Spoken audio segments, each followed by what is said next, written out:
Gálatas capítulo 1, versículo 6, diz assim em diante: maravilho-me de que tão depressa passasseis daquele que vos chamou a graça de Cristo para outro evangelho, o qual não é outro, mas alguns vos inquietam e querem transtornar o evangelho de Cristo. Mas ainda que nós mesmos ou um anjo do céu vos anuncie outro evangelho além do que vos já temos anunciado, seja anátema. Assim como vô-lo dissemos, agora de novo vô-lo digo: se alguém vos anunciar outro evangelho além do que já recebestes, seja anátema. Amém? Podeis tomar assento. Graças a Deus. Amados irmãos, nós temos uns livros lá, o Marquinhos está apresentando aos irmãos. Tenho aqui, Os Obreiros da Casa de Deus. É um livro direcionado aos obreiros.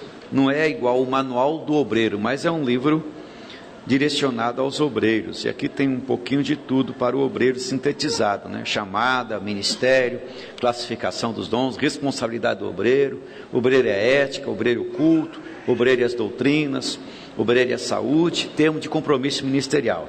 Tem também o livro da família, que nós já realizamos aqui um EBOM com esse tema.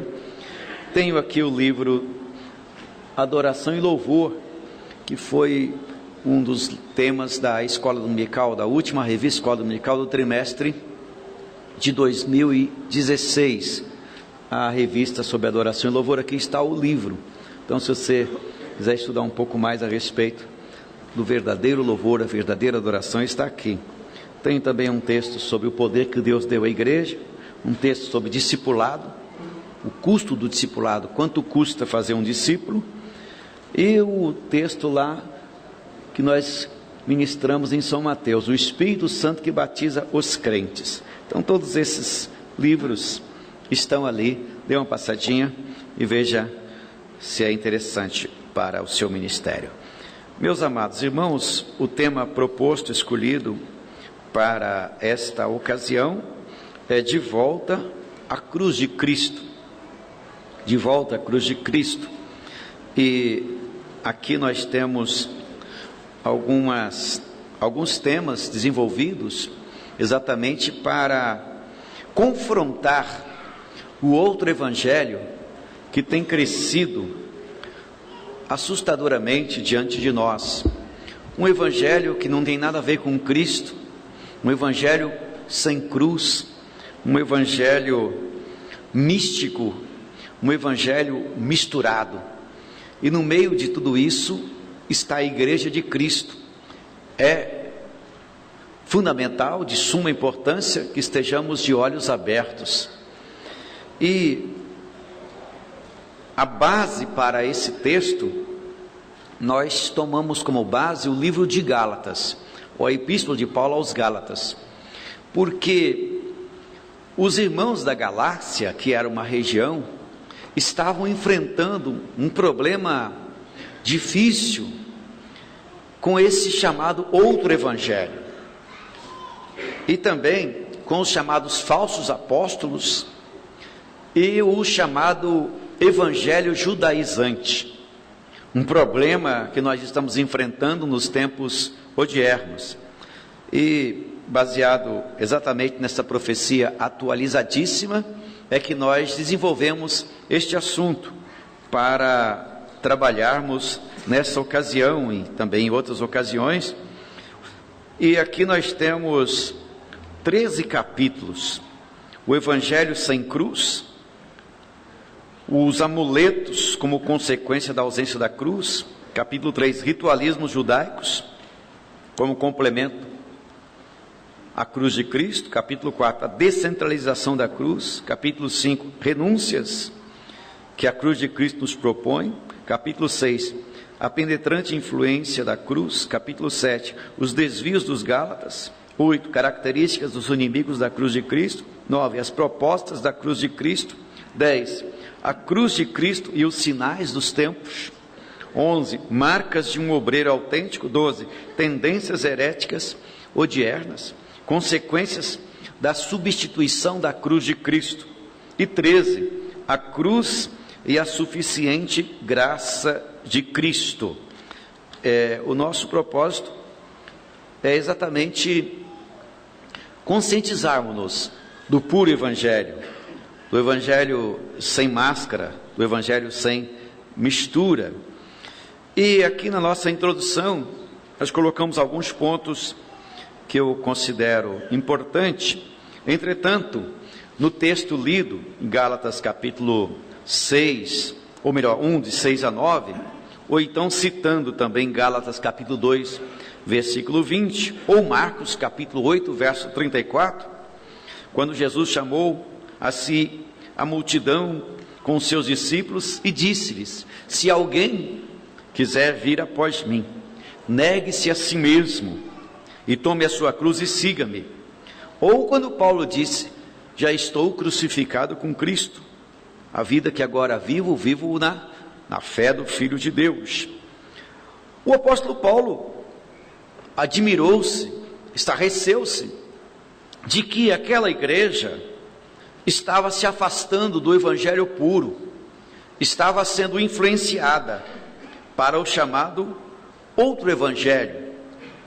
E alguns, ele dizia que não era outro, mas alguns que os inquietava quando transtornavam o Evangelho de Cristo com outros pensamentos, outras doutrinas.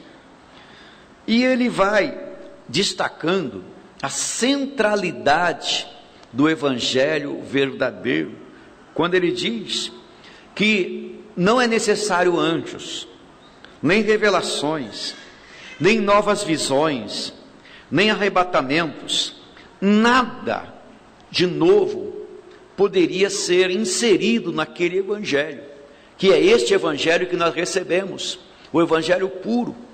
Nós não precisamos de nada mais, nós não precisamos de modernizar o Evangelho, não precisamos de inserir nada mais no Evangelho, porque o Evangelho, a graça de Cristo é suficiente, não precisamos de nenhum mediador, de nenhum intermediário, porque Cristo é a razão única da nossa existência.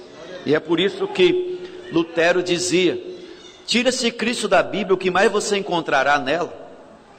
Tire-se Cristo da igreja, o que você encontrará nela?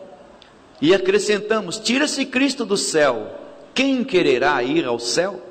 Pois Jesus é o tema central de tudo, é o tema central da Bíblia, é o tema central da história, é o tema central da igreja, é o tema central do céu, é o tema central de tudo. Todas as coisas aconteceram ou antes ou depois de Cristo. Então ele é o único e suficiente Salvador. A graça nos basta. Paulo recebeu essa expressão profética: a minha graça te basta, porque o meu poder se aperfeiçoa na fraqueza, em 2 aos Coríntios, capítulo 12. Logicamente, que ao observarmos esses quesitos, nada mais nos interessa a não ser a cruz, e qualquer coisa que entrar é anátema. Pode vir o evangelho de anjo, pode vir o evangelho de arrebatamento, pode vir o evangelho com novidades, não nos interessa. E para termos a convicção dessas palavras, é necessário que estejamos atentos, estudando, assentados, buscando a verdade, porque o outro evangelho é a heresia. A palavra heresia vem do termo grego haireses, que quer dizer partido, individualismo, sectarismo. E os haireses, que são as heresias, nós já conhecemos algumas, já definidas.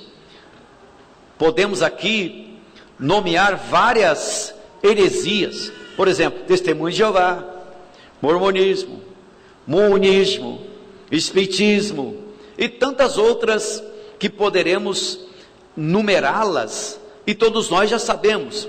Entretanto, existem as heresias escondidas, as heresias que brotam e que surgem e que se infiltram no meio do povo de Deus, ou então os grupos sectários, os partidaristas e os individualistas. Tudo isso é haireses. E na igreja ou na região da galáxia, estava acontecendo esses problemas, que eram os desvios e outras coisas mais.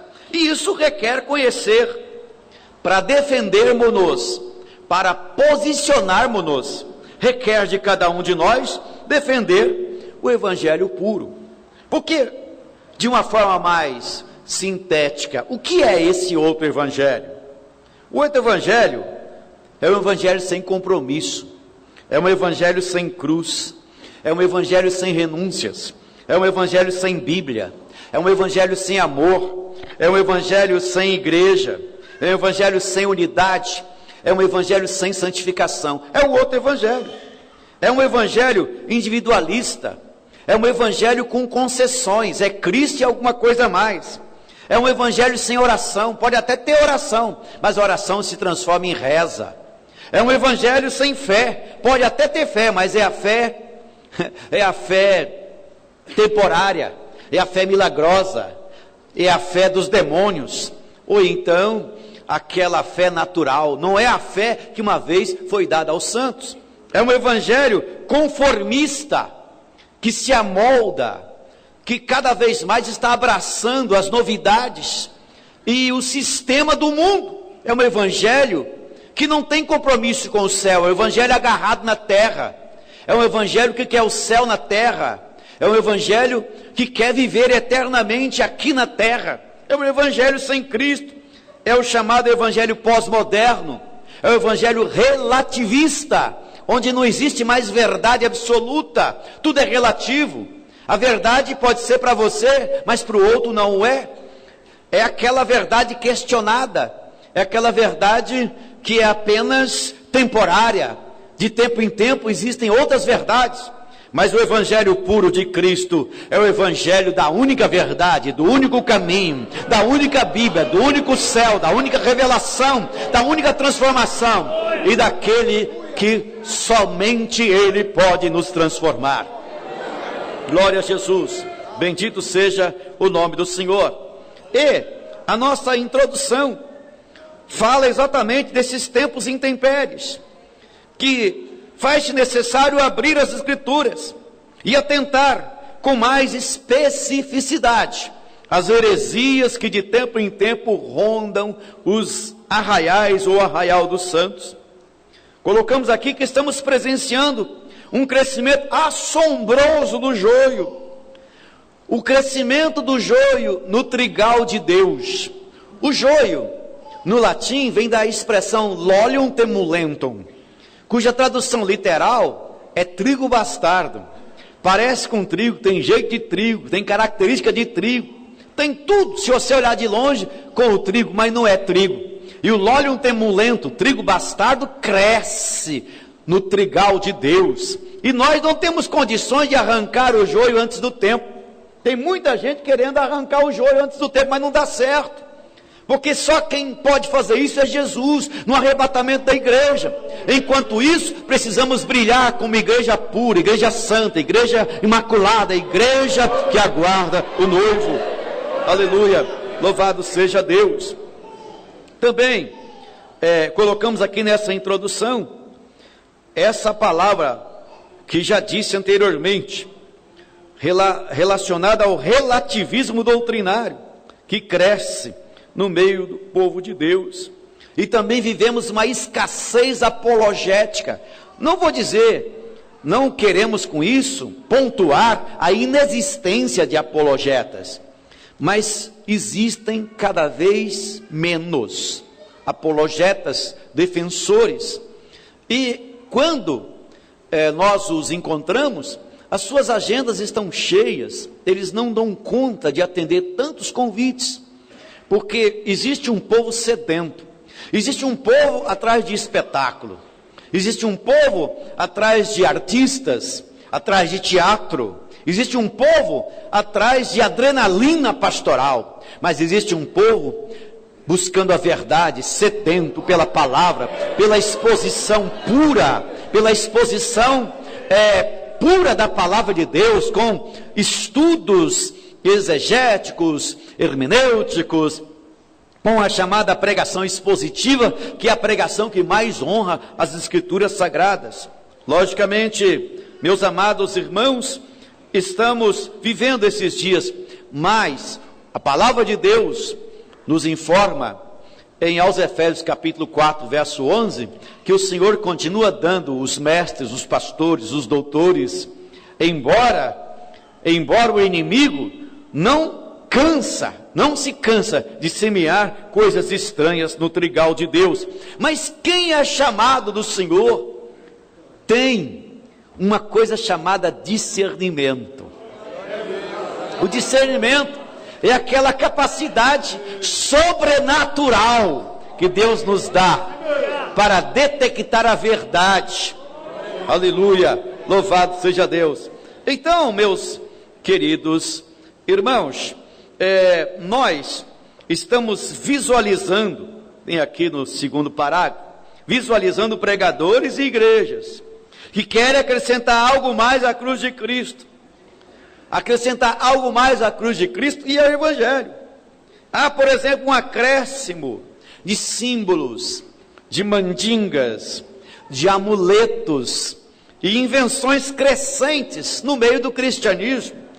Há uma crescente importação de modelos e doutrinas que não condizem com as Sagradas Escrituras e que visam apenas atrair mais membro, encher a igreja, mas sem a devida importância doutrinária. Cresce o número de pessoas carentes de afagos, carentes de que o seu ego seja massageado. Cresce esse número de pessoas que não querem ouvir a exortação bíblica, a exposição da palavra, aleluia, que toca o profundo do coração. Por isso, como sinaliza Paulo em 1 Timóteo capítulo 3, versículo 1, estamos em meio a tempos trabalhosos, estamos vivendo tempos difíceis, isto é, tempos complicados, atribulados, cheios de artimanhas e confusões na área espiritual, na área moral. E esse tempo trabalhoso sinaliza o que o próprio apóstolo continua revelando em 1 Timóteo capítulo 4, verso 1, quando ele diz que nos últimos dias alguns apostatarão da fé, dando ouvido a espíritos enganadores e a doutrinas de demônios. Apostatarão da fé, isto é, pessoas que já estiveram no nosso meio, isto é, até mesmo pregadores, e essa apostasia é oriunda do termo apisteme, que significa levar à volta, desviar, afastar-se da verdade, por causa das inserções indevidas ao cristianismo. Portanto, o capítulo 1 descreve as características do evangelho sem cruz. E aqui nós colocamos alguns pontos interessantes. Primeira característica do evangelho sem cruz: o evangelho sem cruz torna-se uma proposta totalmente ilimitada. Segundo, o evangelho sem cruz promete o céu, mas não os compromissos com o reino. Terceiro, o evangelho sem cruz apresenta Jesus como Salvador, mas não como Senhor. E quarto, o evangelho sem cruz torna-se supersticioso na sua proposta de pregação. E ainda um quinto, o evangelho sem cruz é o evangelho sem Cristo.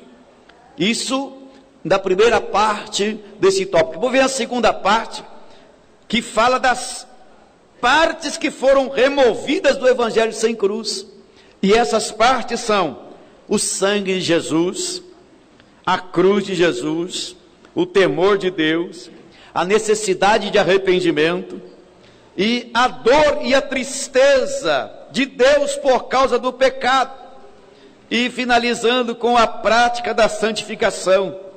Logicamente, meus amados irmãos, esse evangelho sem cruz nos faz pensar demoradamente onde tais pessoas querem chegar. Aqui nós colocamos o seguinte: que estamos sofrendo as consequências de um crescimento evangélico desordenado, nessa primeira frase, crescimento desordenado. Hoje fala-se em 25% de evangélicos no país.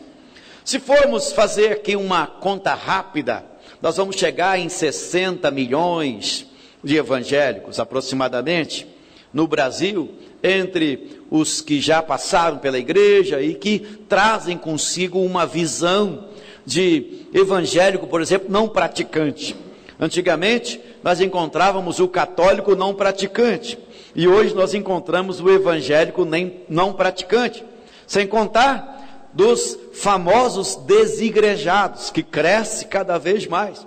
O desigrejado é aquele tipo que não quer, ele não quer ser membro da igreja, não quer ter um pastor, não quer ter fidelidade, mas também quer ser chamado de igreja. É o desigrejado, que cresce muito esse grupo no nosso meio. Então eu fico pensando na ação da igreja, porque quando estudamos a ação da igreja na sociedade, se estudarmos a igreja primitiva, nós vamos ver que a igreja primitiva impactou a sua sociedade, impactava homens e mulheres.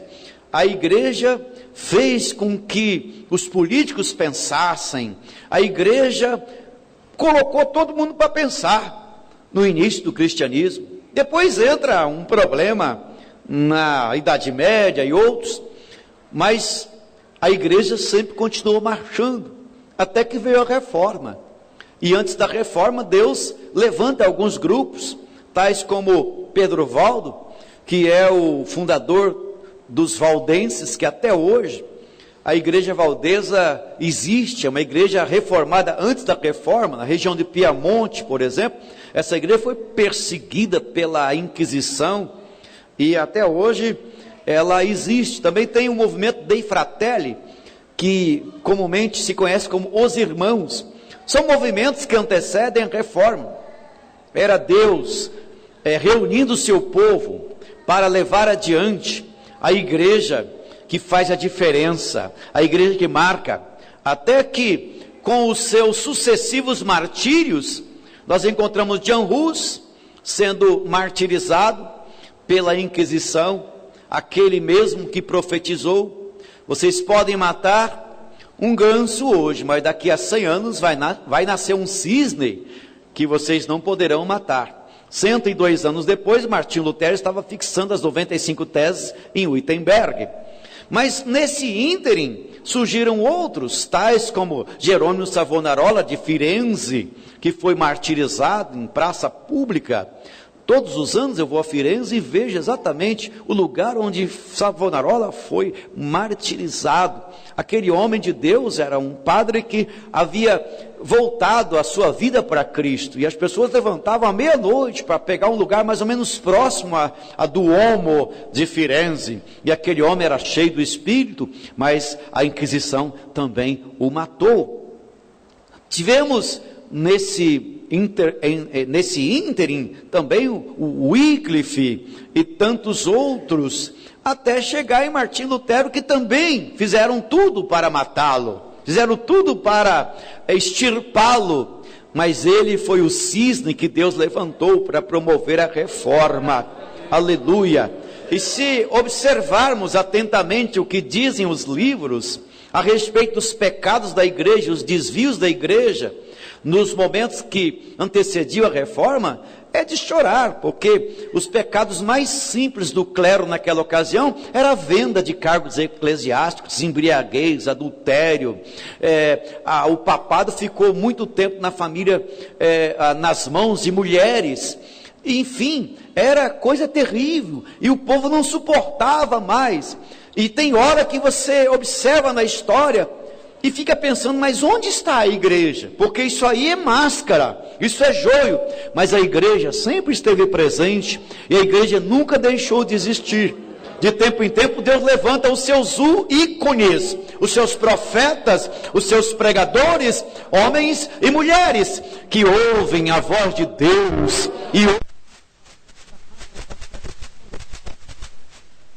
aleluia, deixando claro a pureza do Evangelho. Veja, amados irmãos, que daí para frente nós vamos observando um crescimento, um avivamento maravilhoso, até chegar nós temos o Calvino, com a reforma de Genebra, que foi uma coisa tremenda. Depois, a Genebra se conhece antes ou depois de Calvino. O Evangelho mudou a vida daquelas pessoas. Nós temos também em Frankfurt, Philipp Jacob Spener, que iniciou uma reforma, estabelecendo a chamada Pia Desidéria, que é conhecida na teologia como pietismo.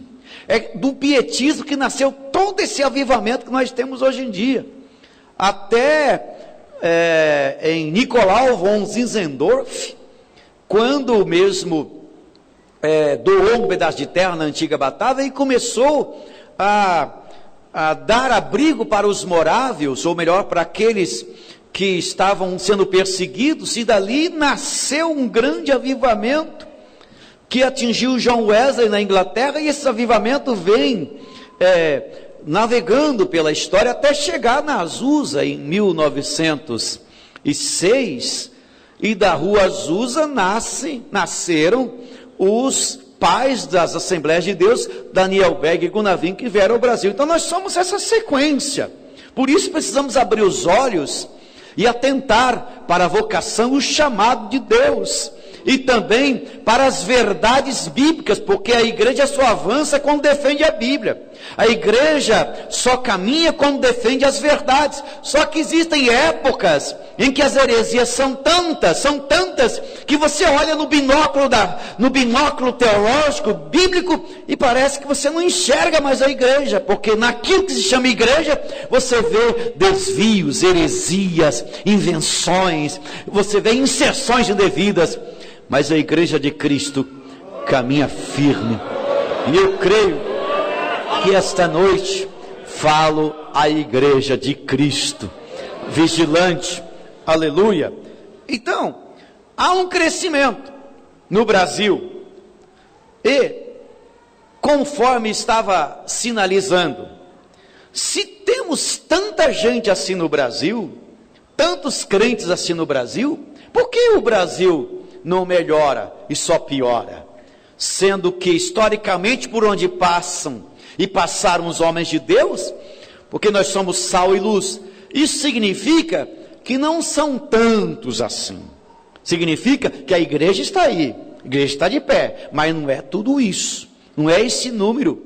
Olha, eu estava olhando uma estatística que dizia o seguinte: nos últimos 4 anos, a Síria matou aproximadamente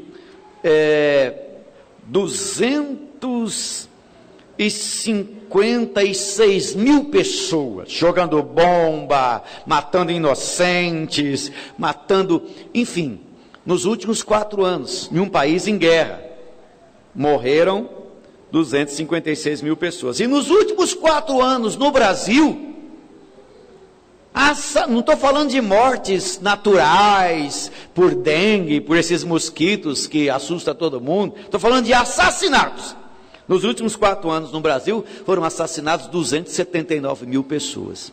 Então veja bem, em um país em guerra, 256 mil, e em um país que não está em guerra, 279 mil, alguma coisa está errada. Não é possível. E esses números estão no IPEA, pode acessar as estatísticas que vocês vão observar. Uma outra coisa que eu observei é que o Brasil, por ano morre assassinado no Brasil, segundo o IPEA, 59 mil pessoas assassinadas por ano no Brasil. Então, nós somos igreja, a igreja de Cristo está aqui, logicamente. Mas se fosse tudo isso, 60 milhões, eu vi uma outra estatística de um texto que eu acabei de escrever agora, que diz que se houver 20% da população evangélica em um país, esses 20% ganharão a nação inteira. É o que diz uma doutora e estudiosa de assuntos. Então eu fiquei fazendo as contas. Nós somos 25% na estatística. Então, essa estatística pode até ser de pessoas nominais, de pessoas que dizem ser, mas cristão autêntico mesmo, cristãos autênticos mesmo são poucos. E eu creio piamente que cristão autêntico é aquele que senta para ouvir, que ainda dobra os seus joelhos para buscar a presença de Deus. Cristão autêntico é aquele, aleluia, que busca o Senhor e espera somente nele. Cristão autêntico é aquele que não lança as mãos em armas, é aquele que não vai a tribunais para condenar isso ou aquele, é aquele que vai diante de Cristo e pede a interferência e Deus age. Aleluia, louvado seja para sempre o nome do Senhor. Portanto, meus amados irmãos, esse crescimento é desordenado. Existe um crescimento denominacional. Por exemplo, todo dia nasce uma igreja nova. E está errado isso, porque a igreja só tem uma. Só tem uma igreja. Jesus disse: edificarei a minha igreja, e as portas do inferno não prevalecerão contra ela. Só tem uma igreja. Qual é essa igreja, pastor? É a igreja de Cristo. As outras são denominações. E tem muita gente que diz ser e não é. Eu não estou falando a denominação A, B e C. Eu estou falando a igreja invisível, a igreja de Cristo. Aleluia. Só existe uma. Glória a Deus. E no meio de todas essas inserções, existem algumas coisas que é para chorar. Por exemplo, nomes de igrejas que vão surgindo no decorrer do tempo, e eu não sei como pode acontecer coisas como essas. Se você procurar nas informações, você vai ver cada nome de igreja. Por exemplo, Igreja Evangélica Pentecostal, ore com moderação. Igreja Assembleia de Deus, pavio que fumega. Igreja Unida, caracóis de baixo. Igreja Esconderijo do Altíssimo. Igreja Evangélica, Jesus é lindo e cheiroso. Igreja de Deus Batista, a cobrinha de Moisés. Tudo isso registrado, né? Congregação anti-blasfêmia, Igreja Batista, incêndio de bênçãos, Igreja Batista, a paz do Senhor e anti-globo, Igreja Evangélica, fui ali e já volto. Irmãos, é uma coisa incrível. Igreja Evangélica, florzinha de Jesus, Igreja Cuspe de Cristo, Igreja Abre-te Sésamo, Igreja Bola de Neve, Igreja Jate, Jesus ama a todos, Congregação, enfim, Paz para o Futuro, Floresta Encantada, Jesus Cristo é show, Adão é o homem, vê se pode, Igreja Evangélica, Adão é o homem. Então essas coisas são realmente de assustar. É gente que quer fazer negócio, é gente que está brincando de igreja, são pessoas brincando de igreja, mas o fim da picada é quando você encontra uma igreja com o nome Igreja Evangélica Pentecostal de Canta Balace. Aí é de chorar mesmo, é de chorar, porque nós observamos que isso é uma brincadeira, não pode ser verdade uma coisa dessa. Tem gente brincando de igreja, brincando de ser crente, mas a igreja de Cristo permanece firme, mesmo complicadas. Glória a Deus.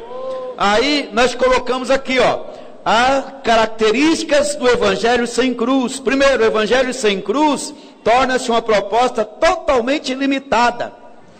Proposta limitada do evangelho sem cruz. O apóstolo Paulo, em uma mensagem bastante objetiva, condena e abomina esse tipo de evangelho que estava sendo vivido pelos cristãos da Galácia, pois era um evangelho extremamente antibíblico, que por mais que tentasse ludibriar as pessoas, não passava apenas de uma proposta limitada. O que é essa proposta limitada? É um evangelho que não centraliza as pessoas em Cristo, não centraliza as pessoas na verdade, não tem Jesus como alvo, não tem Jesus como a realidade do céu. Hoje, nós passamos uma festa aí, entre aspas, comemorada pelo mundo, que não tem nada a ver com Jesus, não tem nada a ver com o Evangelho. Por exemplo, a festa que o mundo comemora e que alguns cristãos, lamentavelmente, querem entrar nessa festa, no lugar do coelho, no lugar do cordeiro, você tem um coelho. No lugar de ervas amargas, você tem chocolate. E no lugar de churrasco bem assado, você tem peixe. Então não tem nada a ver com Jesus, não tem nada a ver com a verdade, porque mudaram tudo. É igual a festa do Natal. O Papai Noel é mais popular que Jesus. A árvore de Natal toma a cena de todas as coisas, sem contar que o 25 de dezembro é uma aberração. Para quem pesquisa, você vai verificar que quando Constantino instituiu o 25 de dezembro, nenhum cristão da época aceitou, ninguém aceitava essa data, porque era a data do Natalis Solis Invictus, mas hoje em dia ninguém questiona. Mas tudo bem, vamos aproveitar a data para anunciar Jesus, mas esse Jesus que eles anunciam aí, o Papai Noel e a árvore de Natal, e também fazer com que você gaste todo o dinheiro que ganhou do 13º ou qualquer outro tipo de dinheiro, você pode observar que tudo isso é comércio. As pessoas estão interessadas em pegar o seu dinheiro que você trabalha, porque passou a Páscoa, já vem outra festa aí. Qual é? Dia das Mães. Aí você vai ter que colocar dinheiro no bolso. Depois vem outra, depois vem outra, depois vem outra. E tudo isso bem engendrado, com muita psicologia, muita sabedoria, para te convencer que você tem que gastar o seu dinheiro. Você tem que gastar o dinheiro e enriquecer mais ainda os empresários. Então não tem nada a ver com Deus, esse negócio tem a ver com comércio. E a igreja de Jesus tem que estar com o olho mais adiante. Eu não vou dizer que não se possa comer um chocolate, não se possa dar um presente aqui e ali, mas espera aí, alto lá. Nós não estamos mais, a igreja de Cristo não está inclinada, abraçada, amalgamada, enraizada com o curso do mundo. Paulo fala que o curso do mundo é dirigido pelo príncipe da potestade do ar. O curso do mundo é esse sistema malvado, é esse sistema perverso, é esse sistema sem Deus, sem Cristo, que às vezes eles querem colocar com ela abaixo uma coisa chamada igreja, que não tem nada a ver com a igreja de Jesus. Nós fomos comprados na vara com o sangue de Jesus. Temos que aceitar esse evangelho sem cruz. O evangelho de Cristo é o evangelho com cruz.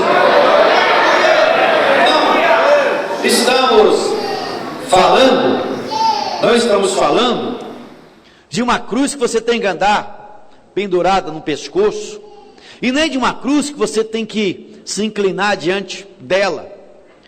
Não estamos falando, porque a cruz nesse caso é o símbolo, e nós não fomos chamados para adorar símbolo, porque tem uma cristandade nova aí, inclusive assembleiana, que já está usando a cruz,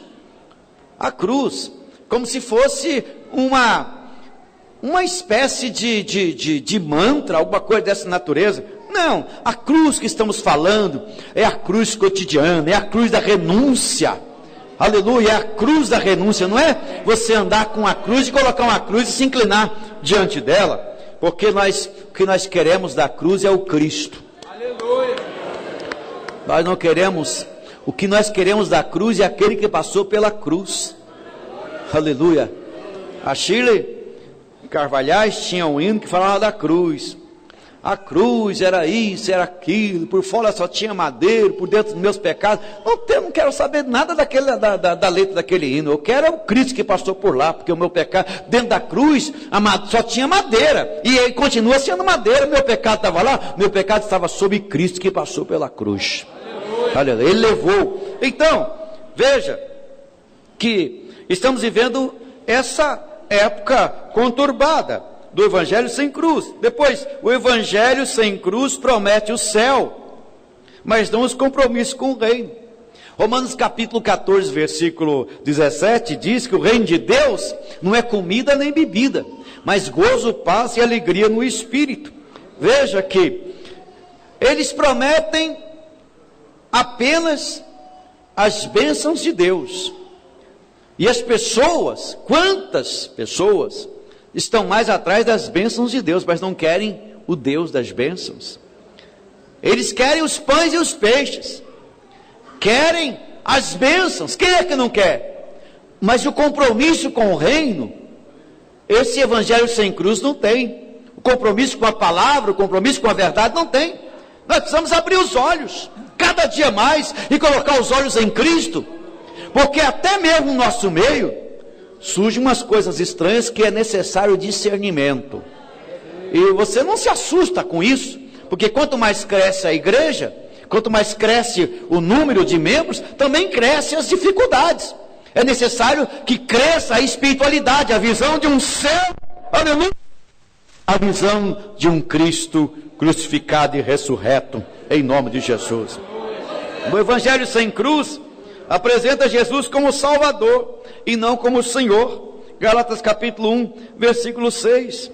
Veja que aqui, sem dúvida alguma, era algum dos fatores presentes na vida dos cristãos da Galácia.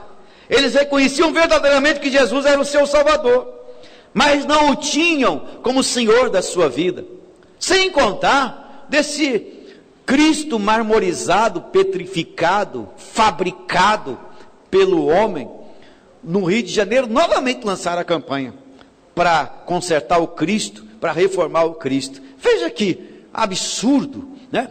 Salve o Cristo. Vamos dar uma oferta, uma esmola para reformar o Cristo, porque o tempo danificou o Cristo do Rio. Então veja se isso pode ser Cristo. Um Cristo que não pode fazer nada por ninguém, um Cristo petrificado, marmorizado, que precisa de reparos. Deus me guarde de um Cristo desse. Eu quero é o Cristo ressuscitado, o Cristo que vive. Aleluia, louvado seja Deus. Também 1.4, o evangelho sem cruz torna-se supersticioso em sua proposta de pregação. É um dos principais fatores que se baseia o evangelho sem cruz. É onde o misticismo supersticioso torna-se participante do evangelho. As coisas de Deus são deixadas de lado e abrem-se portas para o misticismo. Esse negócio de misticismo falso, existem dois tipos de misticismo, o falso e o verdadeiro. Mas nós estamos vivendo a época de muitos espertalhões, pessoas que usam regressão, pessoas que usam elementos da psicologia para derrubar os outros, pessoas que estão já programadas, já estão psicologicamente preparadas até para cair. Agora passou esse momento no nosso meio, mas quanta gente que caía. Eu sou de uma época, quando alguém caía no chão, ou você tinha que expulsar o demônio, ou então, se fosse crente, era arrebatado, mas era arrebatamento de verdade. Quando a pessoa voltava, ela tinha uma história para contar. Tinha uma história. Fui pregar numa igreja em 2002, ali no Benfica, em Portugal, e eu inocente, porque eu ainda estava no começo dessa coisa do cai-cai. E quando eu levantei as mãos para orar, irmão, mas foi tanta gente caindo, eu falei, meu Deus, que poder é esse? Que unção nova é essa que o Senhor está me dando? Eu fiquei até animadinho. Falei, agora eu estou bom. Caiu todo mundo, irmão. Eu falei, mas Jesus, que coisa é essa? E eu inocente. Aí o pastor pediu para orar e caiu também. Caiu esse, caiu aquele. Ficou só eu lá, em pé, e olhando assim, olha que eu estava assustado com isso, porque eu não tinha passado por isso ainda.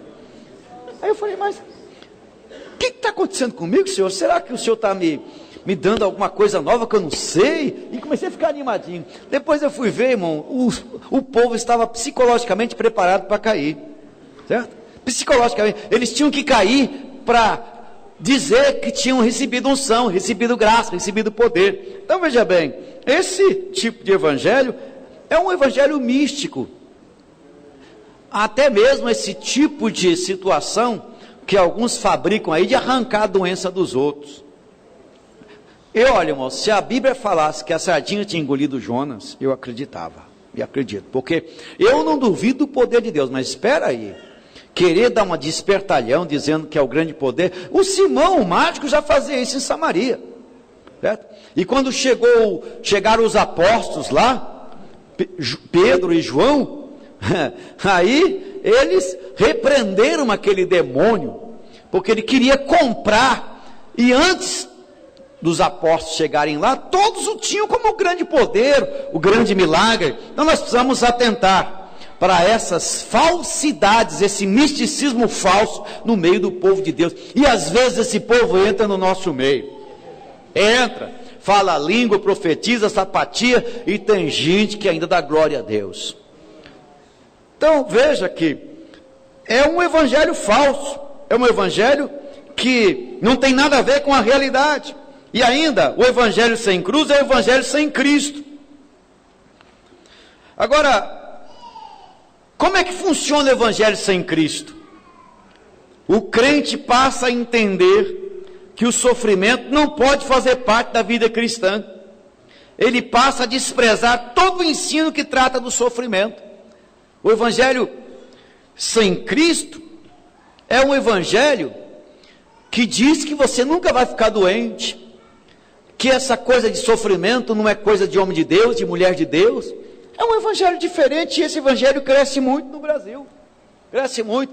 Veja a vida dos apóstolos, analise a própria vida de Cristo, que passou pelo sofrimento. Veja a vida dos profetas, a vida de Paulo. Qual dos apóstolos não passou por perseguição? A maioria deles foram martirizados. Então não tem nada a ver com a verdade, com a realidade.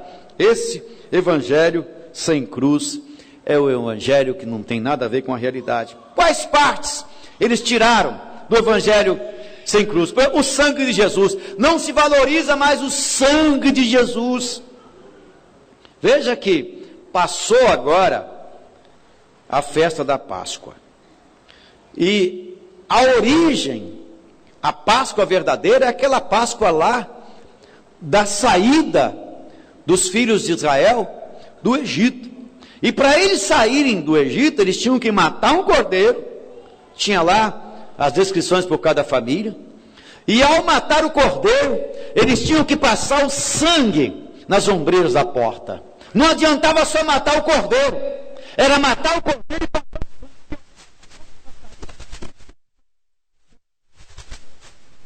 o sangue de Cristo. Fala hoje a respeito do poder do sangue de Jesus. O evangelho sem cruz tirou isso. E também o temor a Deus, ou melhor, a cruz de Jesus. Olha só, como é que é essa cruz? Nós escrevemos, aqui tem uma lição que fala só da renúncia. Mas quando o Senhor Jesus fala da cruz, o que é essa cruz? Aquele que não tomar a sua cruz a cada dia e não vir após mim, não é digno de ser meu discípulo. Eles sabiam que era essa cruz, porque era comum os discípulos verem os condenados carregando as suas cruzes. E um condenado, quando carrega a cruz, que direito ele tem? Um condenado à cruz, alguém que está carregando a cruz, pode revidar, pode ir atrás, pode contratar alguém para defender a sua causa? Ele não pode nada, porque a cruz está nos seus ombros. E Jesus disse que para segui-lo tem que tomar a cruz.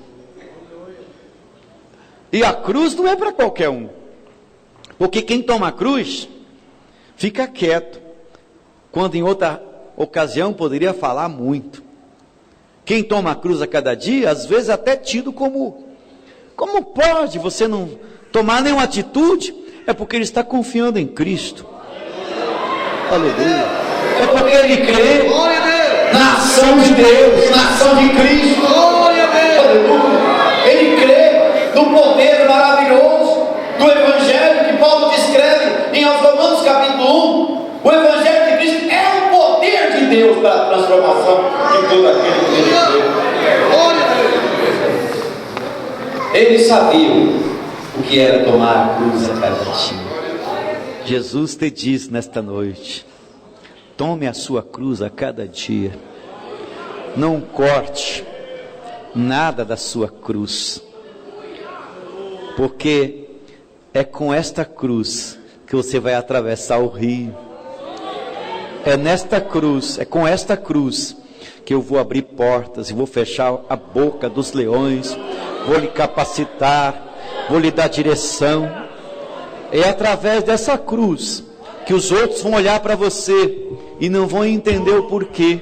Não vão entender porque a minha bênção está sobre ti, não vão compreender porque numa situação tão difícil você prospera, não vão entender porque os poços estavam entulhados e de repente você abre e ninguém acreditava mais naqueles poços. Gênesis capítulo 26, e você reabre os poços e brota água, e eles vão lá querer tomar os seus poços, e você não briga, você vai mais adiante, e depois o poço dá água de novo, e eles vão lá tomar os seus poços. Você poderia brigar, você poderia revidar, mas você vai mais adiante, e você abre outro poço e dá água, e eles percebem, vão perceber. Não adianta te perseguir, porque a bênção não está no lugar, não está no poço, não está naquela coisa que é palpável. A bênção está em você, porque você carrega a cruz.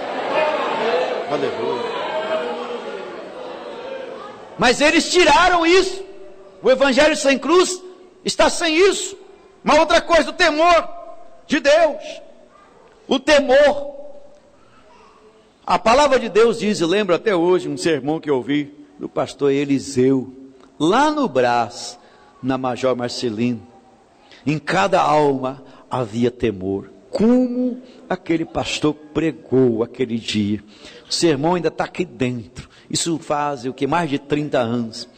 Em cada alma havia temor. O que é o temor de Deus? Aleluia! Nos corações, nas vidas. O temor de Deus, que é o princípio da sabedoria. Mas nesta igreja sem cruz, nesse evangelho sem cruz, não tem mais temor de Deus. As pessoas pecam, xingam, se vestem de qualquer jeito, se expõem e se dizem evangelho. Não tem temor. Isto é para a igreja sem cruz. A necessidade de arrependimento.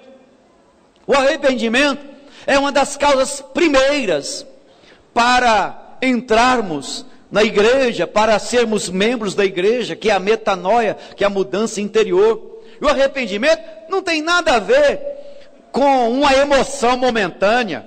O arrependimento não tem nada a ver com um problema de emprego.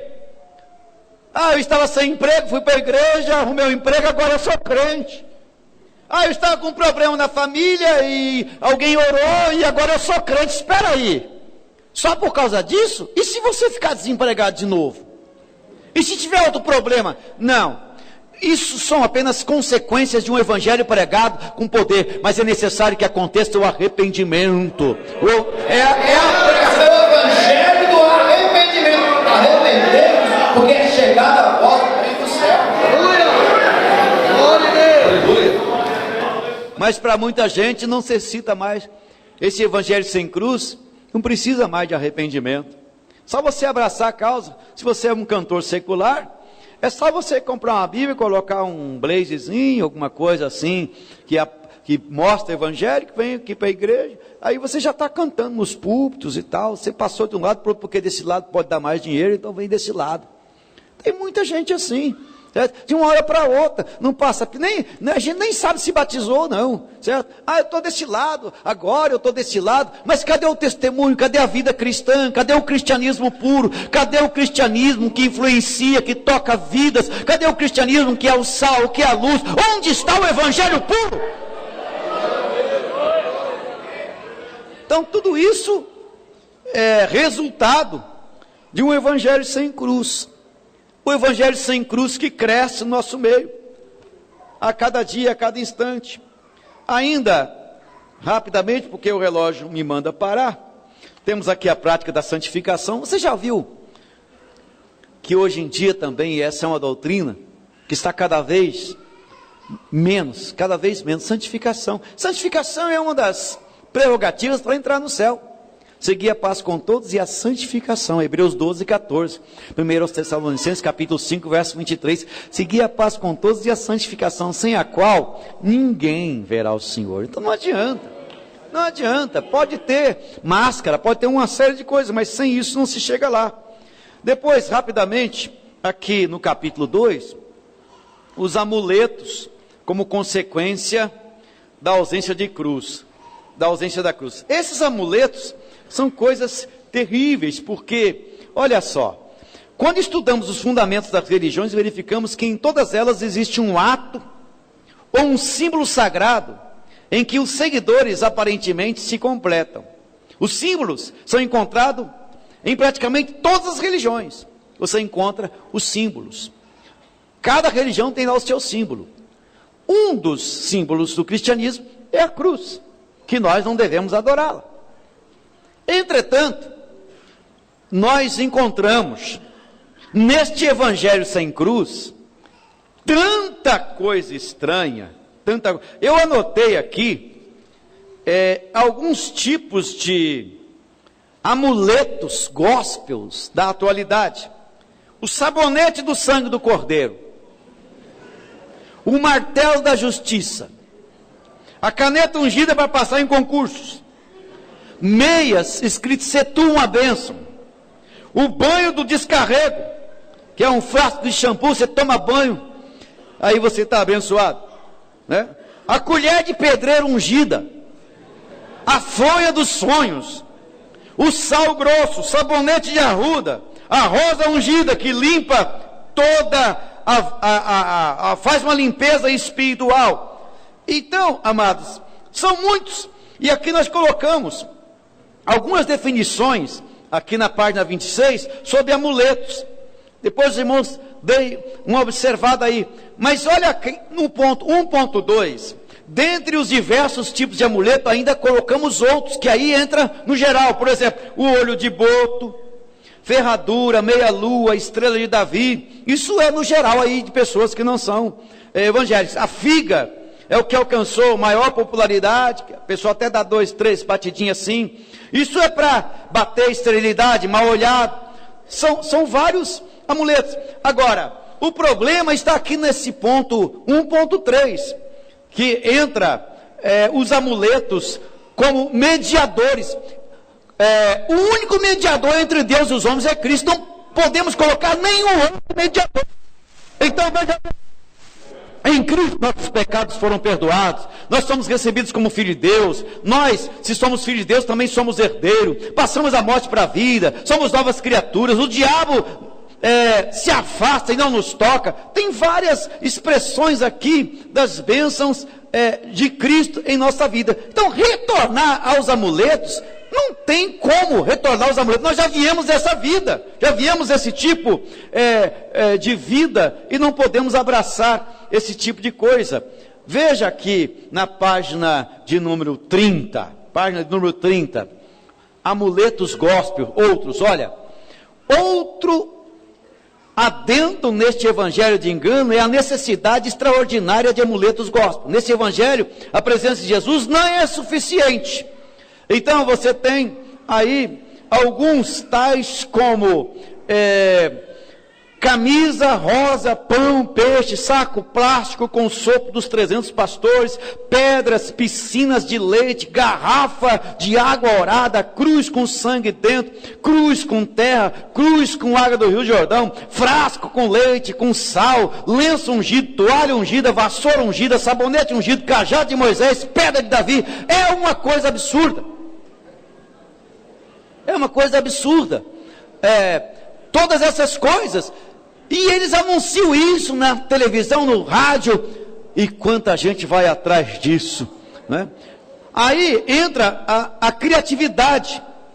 Não existe limites para a criatividade idólatra no meio gospel. Vem aí o problema do ritualismo judaico, vocês vão ter um capítulo depois desse só sobre isso. Mas finalizando aqui, o problema dos ídolos gospel.